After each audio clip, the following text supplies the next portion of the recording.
오순절 후 21번째 주일 우리에게 주신 하나님의 말씀은 신약성경 요한복음 9장 1절에서 12절까지의 말씀입니다.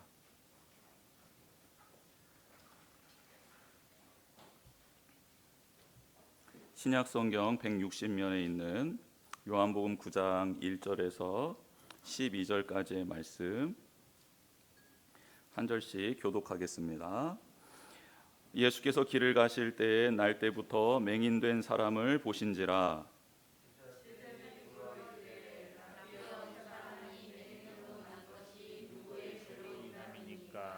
자기니까 예수께서 대답하시되 이 사람이나 그 부모의 죄로 인한 것이 아니라 그에게서 하나님이 하시는 일을 나타내고자 하심이라.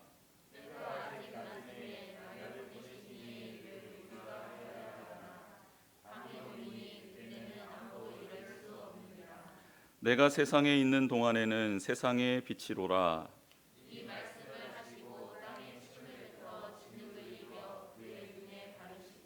이르시되 실로암 못에 가서 씻으라 하시니 실로암은 번역하면 보냄을 받았다는 뜻이라. 이에 가서 씻고 밝은 눈으로 왔더라.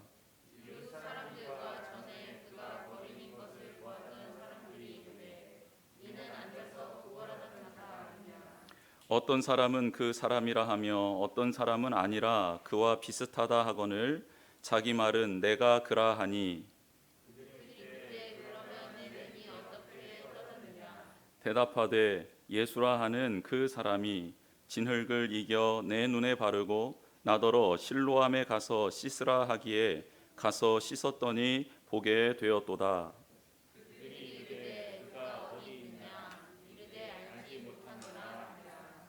아멘. 오늘 이 말씀 안에서 정말 우리의 삶의 문제 또 우리의 길이 발견되고 찾아지는 그런 은혜가 우리 가운데 임하기를 원합니다. 오늘 이 시각장애인이 예수님을 통해 눈이 떠졌던 것처럼, 그래서 앞을 전혀 날 때부터 보지 못했던 사람이 밝은 눈을 가진 것처럼 이 시간 우리 가운데 오신 주님이 우리를 만져주심으로 우리가 하나님을 볼 수 있고 주님을 볼 수 있고 그 길을 따라갈 수 있는 밝은 눈을 가진 사람이 되기를 주님의 이름으로 축복합니다. 성경을 이렇게 강의 형식으로 가다 보면 지금 우리가 어디쯤에 와 있나 이렇게 잊어버릴 때가 많이 있습니다. 그런데 오늘 본문은 예수님께서 요한복음 7장에 초막절을 지내시기 위하여 예루살렘에 은밀하게 들어가셨던 그 장면의 연결선 상에 있는 것이고, 지금 그 초막절 안에서 해석이 가능한 그런 말씀의 본문입니다. 예수님께서는 7장에서 명절을 지키러 올라가셔서 본인을 가르쳐 생명수라 말씀하셨습니다. 나를 마셔야 너희들이 살 수 있다. 누구든지 목마르거든 내게로 와서 마셔라. 그러면 살게 될 것이다. 그리고 나를 영접한 그에게는 배에서 생수의 강, 즉 성령의 충만함이 그를 통해 나타나게 될 것이다. 축복해 주셨지요. 뿐만 아니라 8장에서는 자신을 가리켜 세상의 빛이라 말씀해 주셨습니다. 너희들은 어둠에 있다, 죄 가운데 있다. 그러나 나를 만나고 나를 영접하면 너희들이 생명을 얻고 구원을 받을 것이다. 빛이신 예수 그리스도께서 그들에게 나를 영접해라, 내가 빛이다 말씀해 주셨습니다. 그런데 그 말을 들은 그 종교 지도자들과 유대인들은 당신이 생수라고? 나도 생수 가지고 있어. 그러면서 예수님께 생수통 보여주셨죠. 그걸 보여주면서 말합니다. 나에게도 물 있거든. 너만 물 있는 거 아니거든. 나도 율법 있어. 나도 하나님의 자녀야. 너만 빛이야? 아니야, 나도 빛이야. 나를 따르는 많은 사람들을 봐봐. 내가 가르치면 많은 사람들이 아멘하고 화답해. 나도 빛이야 라고 하면서 예수님을 모욕하고 그리고 예수님의 말씀을 온전히 수용하지 않는 모습들을 보게 됩니다. 빛 대신 주님 모시지 않으면 암흑 속에서 우리는 살아갈 수 없음에도 그들은 자신이 빛인 줄 알고 살아갑니다. 생명수이신 예수님 만나지 못하면 우리는 광야 같은 세상 속에서 기진맥진하고 결국 죽임을 당할 텐데, 그런데 그것을 알지 못하고 자신의 손에 들고 있는 그것이 나를 살릴 수 있는 것인 양 착각하고 있는 것이죠. 그런데 예수님 어떻게 하셨죠? 그들 포기하셨습니까? 포기하셨나요? 아니요, 포기하시지 않았습니다. 끝까지 다시 말씀해 주시고 또 찾아가 주시고 또 이해될 수 있는 말로 다시 말씀해 주시며 그들이 계속해서 생수의 근원 되신 주님께, 그리고 빛이신 주님께 돌아와 살아갈 수 있는 자가 될 수 있도록 끝까지 품어 주셨습니다. 그런데 그들의 모습 또한 일관적이었죠. 어떤 모습이었습니까? 주님의 말씀에는 아랑곳하지 않고 자신의 교만과 의를 계속해서 드러냈습니다. 그리고 결국은 주님의 말씀을 듣지 않고 귀를 닫아버렸죠. 또 주님이 보여주시는 것들을 보지 않고 눈을 감아버렸습니다. 마음을 닫았습니다. 그리고 가늠하다 잡혀온 여인을 치려고 준비했던 그 돌을 가지고 누구를 향하여 들기 시작합니까? 예수님을 향하여 들기 시작하는 장면이 바로 지난주까지 우리가 배웠던 그런 하나님의 말씀 내용입니다. 안타깝지만 예수님은 자기를 죽이려 하는 그 무리를 떠날 수밖에 없었습니다. 그래서 그들을 피하여 성전을 빠져나오시죠. 그리고 난 다음 오늘 본문 9장 1절이 기록되는 겁니다. 9장 1절 보겠습니다. 예수께서 길을 가실 때에 날 때부터 맹인된 사람을 보신지라.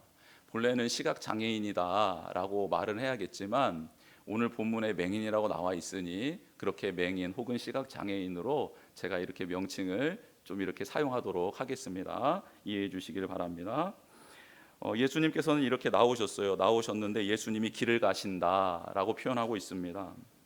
예수님은 한 번도 목적 없이 길을 나선 적이 없으십니다.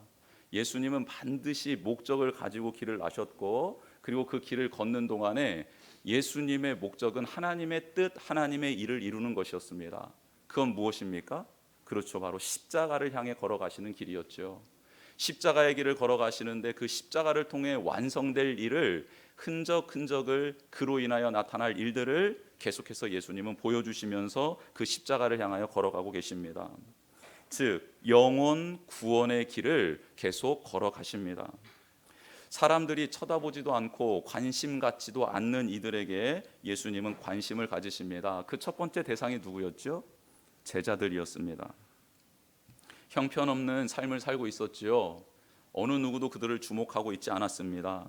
하루 벌어 하루 먹고 살아가는 삶의 허덕이는 존재들이 예수님의 제자들 아니었습니까?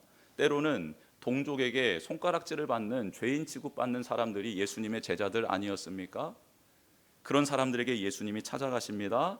그리고 그런 사람들의 형편을 다 이해해 주시고 그들에게 새로운 비전을 주시며 그들을 제자로 거두셨습니다. 제자들에게만 이렇게 찾아가셨나요? 아니요. 예수님은 사마리아 여인도 찾아갔습니다. 사마리아 여인 기억나시죠? 그는 영적인 문제, 정서적인 문제, 관계적인 문제 그 속에서 굉장히 아파하고 씨름하고 있었던 여인 아닙니까? 예수님은 그 여인의 그 삶이 너무나도 비참했기에 불쌍한 마음, 긍휼한 마음으로 그녀를 살려주시기 위하여 찾아가셨습니다.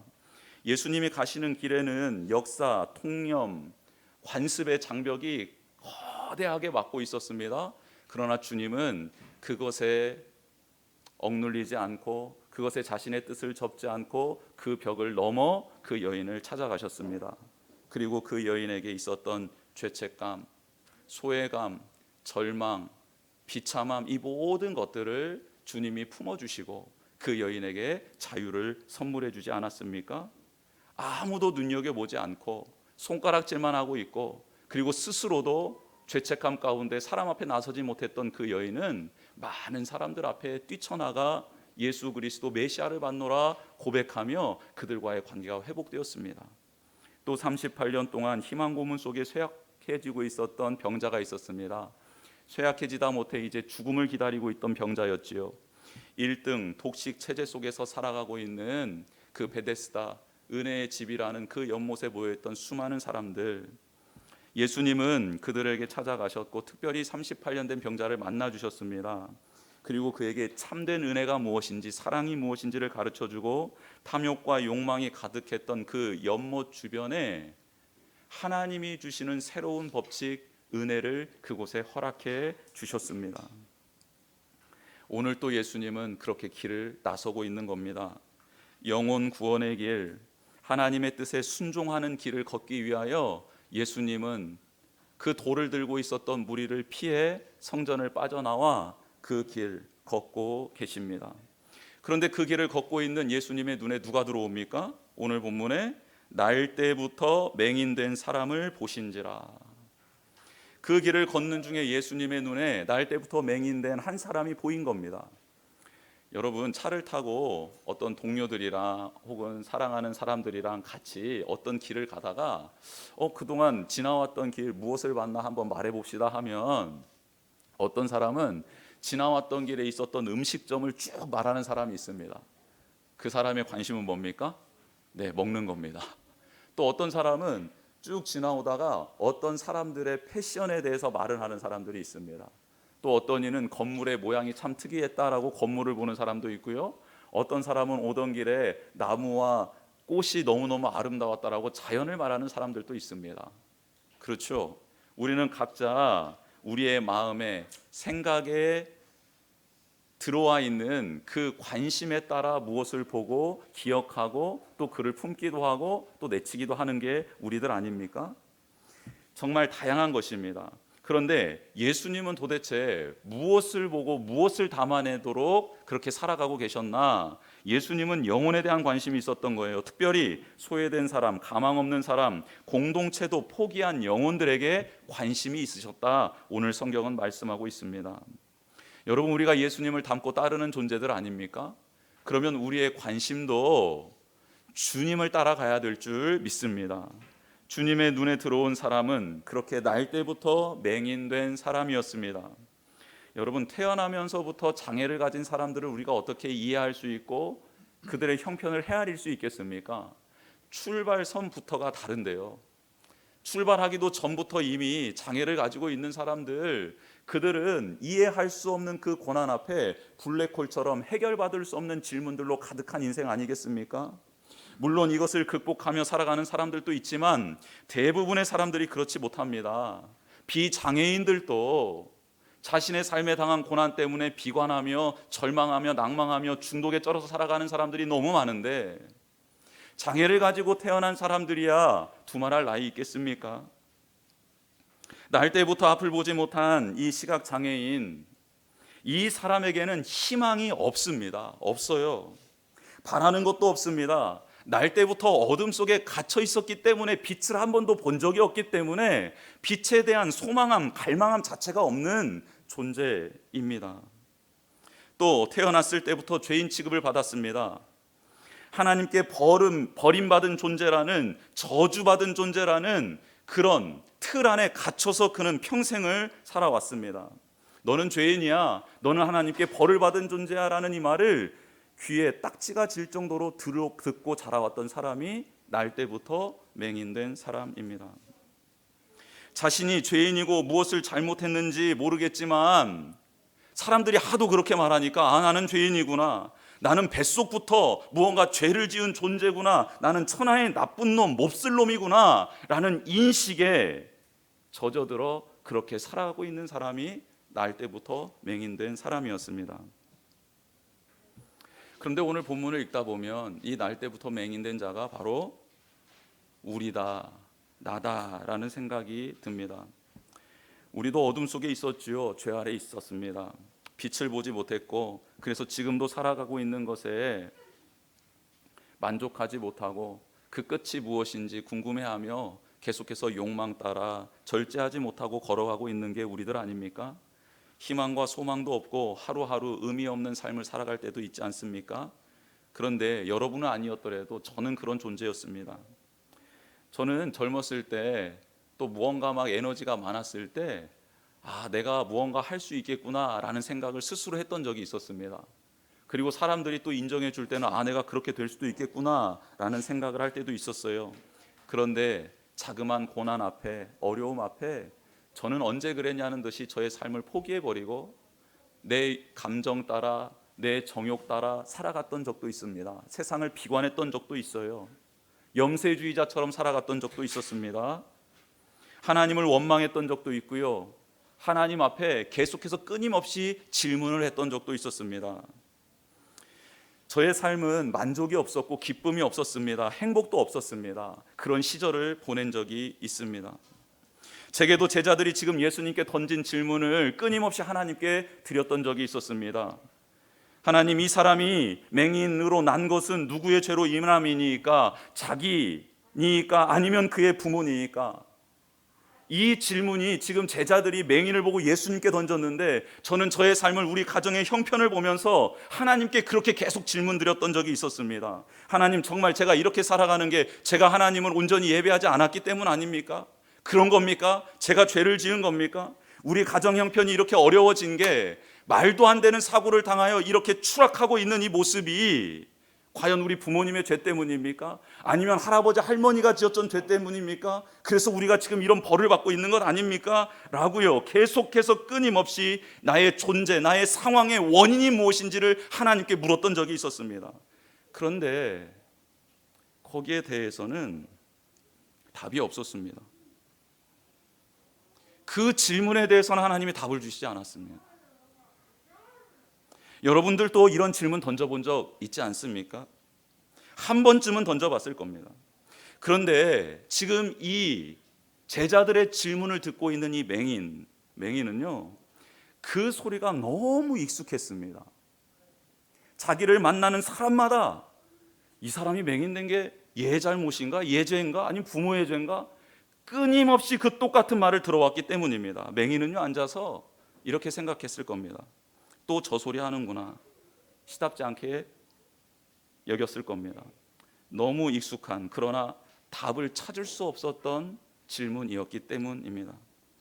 고난당하고 있는 사람은 시각장애인인데, 한 번도 앞을 보지 못한 사람은 시각장애인인데, 그리고 그 저주 아래, 죄 아래 갇혀 있어 고통당하고 있는 것은 그 시각장애인인데, 주변에 있는 사람들은 그 문제의 원인에 대해서 논하며 그의 아픔에는 관심이 없고 그가 왜 이렇게 되었는지에 대해서 논쟁을 벌이고 있는 모습입니다.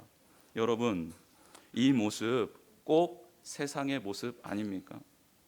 고통당하는 사람의 마음과 인격에는 관심이 없고 그 문제를 가지고 그 근원이 무엇인지에 대해서 논하고 있는 정치인들, 권력자들, 기득권을 가지고 있는 사람들을, 그들의 모습이 오늘 본문에 들어와 있는 것 아닙니까?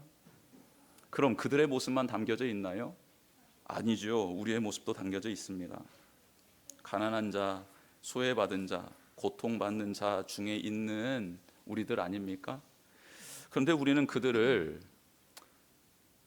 어떻게 주님의 사랑으로 돌보고 그들을 세워가야 될까에 대한 고민이 아니라, 저 사람들이 왜 저렇게 되었지? 무엇 때문에 저렇게 되었지? 원인이 뭐지? 라고 분석하는 모습이 우리들의 모습 아닐까요? 예수님은 제자들의 질문에 어떻게 대답하십니까? 이렇게 대답합니다. 이 사람이나 그 부모의 죄로 인한 것이 아니라 그에게서 하나님이 하시는 일을 나타내고자 하심이라. 아멘. 원인에 대해서 너희들 제게 궁금해하는데 왜 이렇게 된 건지에 대해서 이유를 알고 싶어하는 것 같은데, 그런데 그 질문에 답이 없다.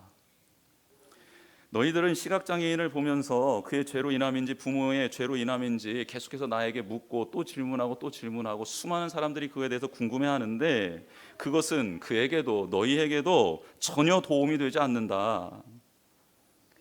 그에게 당한 이 고난, 그것을 죄의 관점으로는 답을 줄 수도 없고 풀 수도 없다라고 주님 말씀하시며, 제자들, 그들이 가지고 있었던 가치관, 당시의 통념을 철저하게 부숴버리십니다.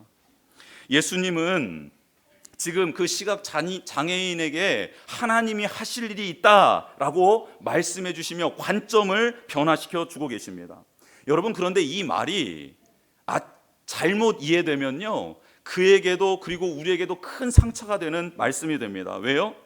하나님이 하시는 일을 나타내고자 그를 날 때부터 맹인으로 만드셨다라고 이해될 수도 있기 때문입니다. 그런데 이 말이 맞습니까? 지금 예수님이 그렇게 말씀하신 걸까요? 여러분, 하나님의 능력을 나타내 보이고 하나님의 영광을 보여주시고 싶어서 하나님이 사랑하는 자녀들에게 고통을 주시고 고난을 주시고 장애를 주시는 겁니까? 마치 영웅처럼 짠 나타나서 나의 영광을 보아라, 나는 눈을 뜨게 하는 자다, 나는 걷게 하는 자다. 이렇게 하나님의 영광을 드러내 주시려고 날 때부터 앞을 못 보게, 날 때부터 장애를 가지고 태어나게 만드시는 분이 하나님이십니까? 아니요. 성경은 하나님은 선하시다, 하나님은 인자하시다 말씀하고 있습니다.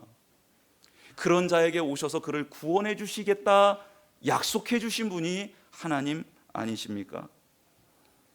그래서 예수님의 이 말씀은 이렇게 해석되어야 합니다. 그를 긍휼히 여기시는 하나님이 그에게 하실 일을 기대해라 라는 뜻입니다. 그를 긍휼히 여기고 계시는 하나님이 그에게 행하실 일이 있다. 그것을 기대하라 라고 주님이 말씀하고 있는 겁니다.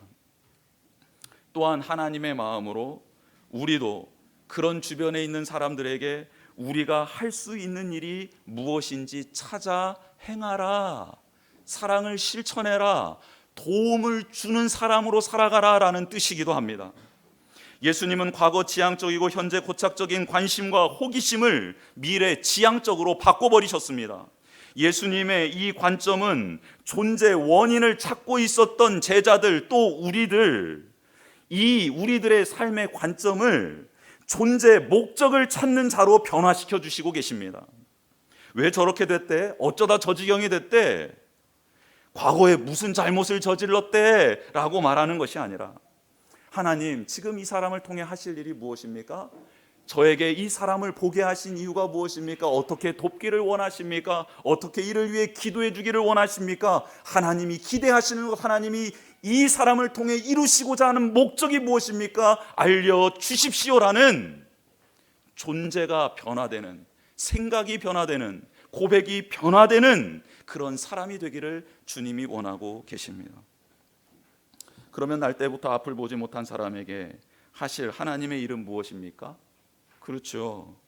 하나님이 하실 일 무엇입니까?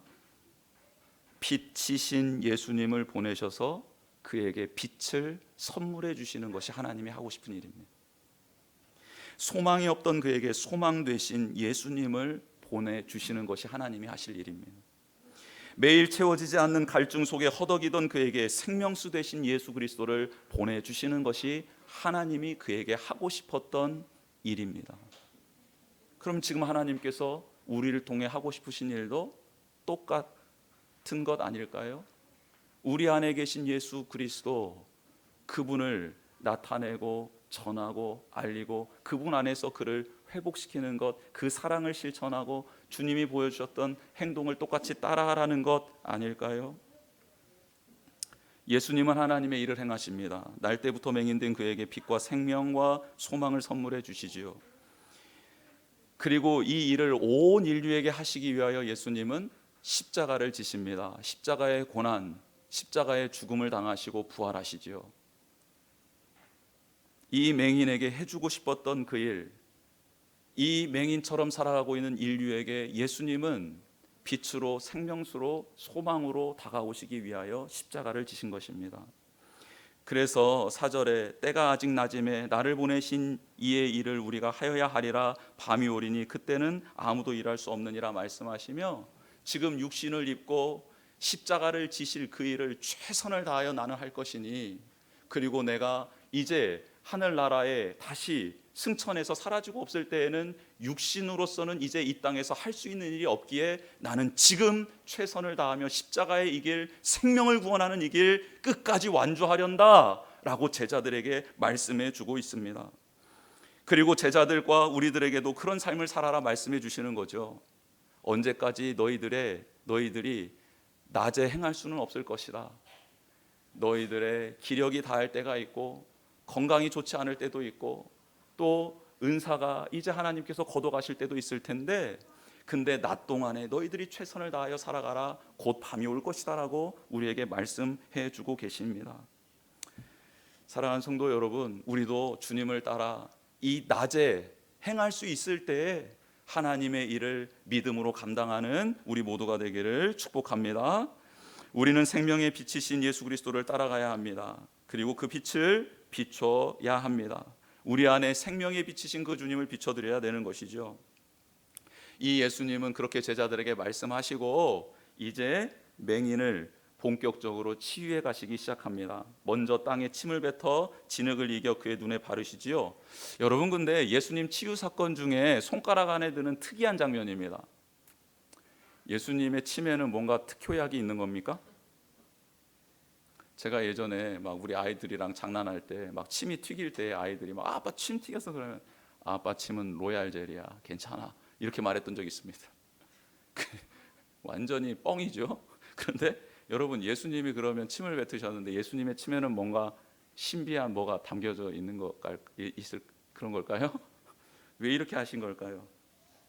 정말 특이한 장면인데요. 신학자들은 삼위일체 하나님이 천지를 창조하실 때 흙으로 사람을 빚으신 장면을 이 장면에서 떠올립니다. 삼위일체 하나님이 우리 인간을 만드실 때 흙으로 빚으셨잖아요. 그 장면을 떠올립니다. 그러면서 예수님이 지금 이렇게 행동하시는 것은 창조의 사역을 감당하는 창조주임을 보여주는 사역이다라고 그렇게 해석을 하고 있습니다. 그렇죠. 어둠과 공허와 혼돈 가운데 있는 이 시각장애인에게 질서와 아름다움과 하나님을 볼 수 있는 은혜, 창조의 사역을 지금 행하고 있는 것 아닙니까? 그렇습니다. 주님은 바로 창조주이십니다. 그리고 창세 이래 어느 누구도 맹인의 눈을 뜨게 한 적이 없습니다. 그런데 구약에서 메시아를 예언하고 메시아 도래를 말할 때 그 메시아는 앞을 보지 못하는 사람의 눈을 띄어줄 것이다라는 예언이 많이 등장하고 있죠. 그래서 예수님은 유독 앞을 보지 못하는 사람들을 많이 고쳐주셨습니다. 말씀을 알고 있는 자들에게 본인이 메시아임을 증거하고 있었던 것이죠. 예수님은 맹인에게 진흙을 이겨 눈에 발라주심으로 또 한 가지 확실히 그가 앞을 보지 못하는 사람임을 보여주셨습니다.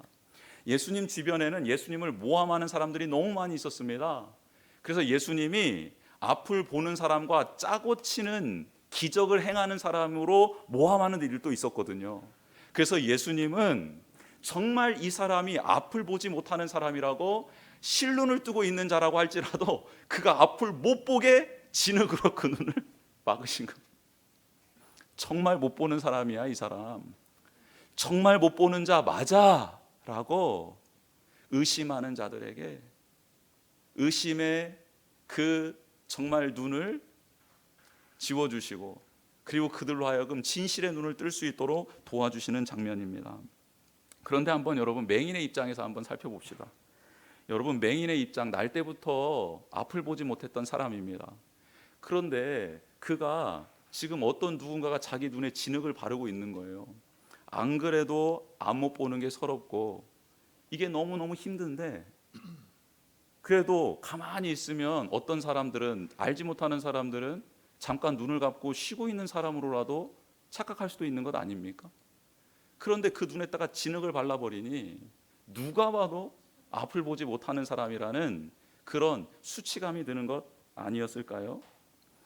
정말 너무하시네. 어떻게 나한테 이렇게 할 수 있지? 라고 생각할 수도 있지 않았습니까?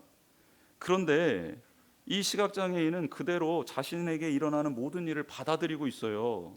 더구나 예수님이 실로암에 가서 씻으라고 하신 명령에도 순종을 해요. 여러분 성전에서 실로암까지 내려가는 길이거든요. 내리막길입니다. 한 500m 정도를 내려가야 되는데요. 그 길이 좋은 길은 아닙니다. 그런데 그런 길을 또 걸어갑니다. 그래서 순종을 해요. 왜 이 맹인은 예수님의 이상한 행동 그리고 자신에게 수치스럽고 힘든 일을 마다하지 않고 다 받아들인 것일까요? 그 이유가 무엇일까요? 먼저는 예수님이 제자들과 나눈 대화를 들었기 때문입니다. 확실한 증거이죠. 이제까지 자신은 엄마 뱃속에서부터 죄를 지었을 거란 이야기를 계속해서 듣고 왔어요. 그리고 태어나서도 죄의 멍에를 메고 매일 구걸하며 가족들에게 버림받고 험난한 삶을 살고 있지 않았습니까? 누구도 자신에게 하나님이 너를 이 땅에 보내신 이유가 있고 목적이 있다라는 말을 해준 사람이 한 명도 없었어요, 이제까지. 그런데 평소처럼 자신을 가십거리로 삼고 이 죄가 누구 때문인지 논하는 사람들의 목소리를 듣게 되었어요. 똑같은 이야기였죠. 별반 다르지 않는 이야기들이었습니다. 그냥 당시 이 맹인은 그들에게 구걸하여 돈이라도 좀 몇 푼 얻었으면 하는 것이 다였을 거예요. 그런데 그 대화 중에 완전 자신을 깨트리는 말을 듣게 된 겁니다. 무슨 말이요? 그 중에 어떤 한 사람이 이렇게 말을 하는 거예요. 이 사람은 죄인이 아니야. 이 사람의 부모도 죄인이 아니야. 죄를 지은 것 아니야. 이 사람은 하나님의 계획 안에 있는 자야. 이 사람은 하나님의 뜻이 이루어질 수 있는 사람이야. 처음으로 죄인이 아니라 하나님이 사랑하는 자녀다라는 소리를 듣게 된 겁니다. 그 목소리를 어떻게 잊겠습니까? 앞을 못 보는 사람이 그렇게 예민한 이 청각, 그 청각으로 들었던 그 목소리를 어떻게 잊을 수 있겠습니까? 근데 그 목소리가 실로암으로 가라는 거예요. 어떻게 순종하지 않을 수 있겠습니까?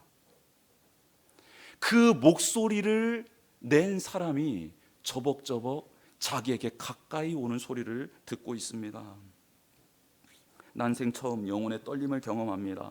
모든 세포가 깨어나고요, 모든 솜털이 쭈뼛 서고 있습니다. 그분이 갑자기 자기의 눈을 만집니다. 무언가를 발라주는데요, 부정할 수 없고 뿌리칠 수 없었습니다. 왜요? 자신을 하나님의 자녀로 불러주신 분이기 때문입니다. 두 번째로, 이 시각장애인은 자신의 피부를 만져준 사람이 처음이었기 때문입니다. 태어났을 때 빼고 사람들은 죄인으로 저주받은 아이로 이 사람을 낙인 찍었지요. 한 번도 사람의 손길을 느껴본 적이 없이 자랐습니다. 부정한 사람은 부정해진다라는, 부정한 사람을 만지면 나도 부정해진다라는 율법이 있었기 때문이죠. 사랑받아본 적도, 누군가가 자신의 얼굴을 안타까운 마음으로 안아준 적도 한 번도 없었습니다. 눈을 만져준 적도 없었어요. 돌에 맞아본 경험은 있습니다. 수많은 욕과 저주는 받아본 적은 있었어도 사랑은 받아본 적이 없었어요. 그런데 성인 된 자신을 만져주는 유일한 사람이 나타난 겁니다. 예수님이 그를 만져주시는 거예요. 사랑의 손길, 치유의 손길, 그런 손길을 넘어선 어떤 창조주의 손길이 그에게 느껴지고 있는 순간이었던 거예요. 아, 내가 이렇게 새롭게 탄생할 수도 있겠구나. 아니, 그는 지금 눈을 뜨지도 못했는데 이미 마음의 상처가 치유되기 시작합니다. 그동안 자신을 억눌렸던 죄책감과 소외감, 절망감이 그 내면에서부터 사라지고 있는 거예요. 어두운 내면에 빛이신 주님이 들어오신 거죠. 그래서 그는 지금 수치스러운 일을 당하고 있음에도 불구하고 그 자리를 떠날 수 없었고 그 손을 붙들고 뿌리칠 수 없었던 겁니다. 왜요? 그 손길은 창조주의 손길이었기 때문입니다. 여러분, 이 손길을 느끼셔야 되는 겁니다. 기도할 때 느끼셔야 되고요, 말씀 볼 때 느끼셔야 되고요, 예배 드릴 때 느끼셔야 되고, 살아갈 때 느끼셔야 되는 거예요. 그 손길이 지금 나의 눈을, 나의 어두워진 귀를, 나의 마음을, 나의 삶을, 나의 가정을 만지고 계시는구나라는 것을 느껴서 거부할 수 없는 그 은혜를 경험하셔야 되는 거예요. 마지막으로 그가 예수님의 명령에 순종할 수 있었던 이유는 마치 자신을 비장애인처럼 봐주시는 예수님의 말씀에 놀랐기 때문입니다. 여러분, 날 때부터 앞을 보지 못한 사람의 눈을 또 진흙으로 막으셨습니다. 그런데 그 사람에게 너 실로암에 가서 씻어라라는 것은 무슨 말입니까? 이것은 비장애인으로 대하는 것 아닙니까? 마치 볼 수 있는 자처럼 대하는 것 아닙니까? 예수님은 이 사람을요, 세상의 틀로, 세상의 관점으로 그를 대하고 있는 게 아니라 하나님의 관점으로, 그를 전인격적인 관계로 소중한 존재로 대하고 있는 것입니다. 그래서 예수님은 내가 도와줄까? 야, 제 손 좀 부축해서 가라, 이렇게 말씀하시지 않고요, 네가 실로암 못 찾아서 가서 거기서 씻고 와 라고 말씀하고 있는 겁니다. 여러분, 한 번도 비장애인처럼 여김받지 못했던 이 시각장애인이 처음으로 예수님께 전인격적으로 대우하는 만남, 처음으로 사람 대 사람으로 만나고 나도 무언가 할 수 있는 사람으로 대접받는 사람, 그 존재 예수 그리스도를 만난 것 아닙니까? 그래서요, 이미 눈이 떠진 사람처럼요, 미친 듯이 기쁜 마음으로 더듬더듬 걸어가며 주변에 있는 사람들에게 실로암에 가는 길이 이 길 맞습니까? 그렇게 외치며 가고 있는 것 아닙니까?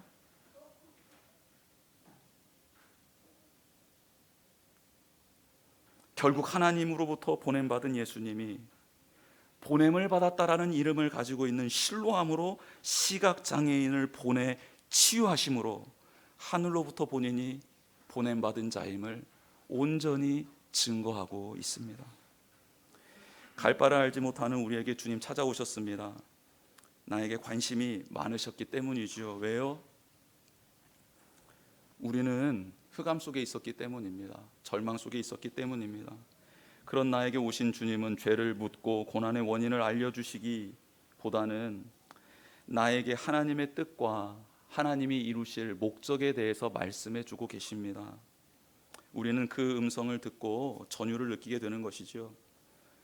이게 누구의 죄 때문입니까? 라고 묻고 있는 저에게 주님 찾아오셔서 해주셨던 말은 이것입니다. 내가 너를 사랑한다 였습니다. 왜 저에게, 왜 우리 가정에, 제 삶에 왜 이런 일들이 일어나야 됩니까? 라고 물었을 때 그거 너 죄 때문이야. 그거 너 니네 아빠 엄마가 지은 죄 때문이야. 할머니 할아버지 죄 때문이야 라고 말씀하시지 않고, 물론 죄를 지었겠지요. 그런데 그렇게 저에게 말씀해 주시지 않고요, 내가 너 사랑해. 내가 너 회복할 거야. 회복시킬 거야. 내가 너를 통해 내가 이루고 싶은 뜻 이룰 거야 라고 말씀해 주셨습니다. 맹인인 저에게 또 우리에게 찾아오셔서 주님은 너 맹인이라는 거 드러내기 싫지. 그런데 그 쉽지 않은 일 한번 해봐. 괜찮아. 그거 해봐. 그러면은 너 자유함을 얻게 돼. 그거 한번 해봐. 그러면서 우리에게 진흙을 발라주시는 거예요. 그런데 우리는 예전에는 부끄러웠고 수치스러웠던 그 일이 이제는 주님 안에서 수치스럽지 않습니다. 절망적이지도 않습니다. 왜냐하면 그분의 손길은 창조주의 손길이고 나를 살릴 수 있는 손길이기 때문입니다. 겉으로 보여지는 수치심을 능가할 만한 내적인 변화가 시작되었기 때문입니다. 앞을 보지 못하는 사람이라고 동네방네 떠벌리듯 그렇게 주님이 보내주시는 곳으로 가고 있는 저와 우리 성도님들은 이미 예수님의 제자가 된 것이죠. 하나님의 영광을 드러내는 증인이 이미 된 것입니다. 왜요? 내가 맹인임이 드러나면 드러날수록 내게 행하신 이 그분의 영광이 드러날 것이기 때문입니다. 그리고 결국 우리는 내면의 치유와 외면의 치유를 경험하며 영의 눈을 뜨게 되겠지요. 주님을 보고 말씀을 보고 하나님의 뜻을 깨닫고 하나님의 나라를 소망하게 되겠지요. 그렇습니다. 날 때부터 소경된 우리를 사랑해 주시고 만져주시고 자녀로 대해주신 그 예수님을 끝까지 찬양하는 우리 모두가 되기를 주님의 이름으로 축복합니다. 네, 우리 주보의 내용 한번 채워보겠습니다. 예수님은 우리를 향한 하나님의 목적을 알려주십니다. 죄를 지적하시는 분이 아니고요, 그 목적, 뜻, 사랑을 알려주시는 분이시고요. 두 번째, 예수님은 창조주의 손으로 우리를 만져주십니다. 그냥 위로의 손길, 긍휼의 손길이 아니고요, 그 손길은 창조주의 손길임을 믿습니다. 예수님은 우리를 인격적으로 만나주십니다.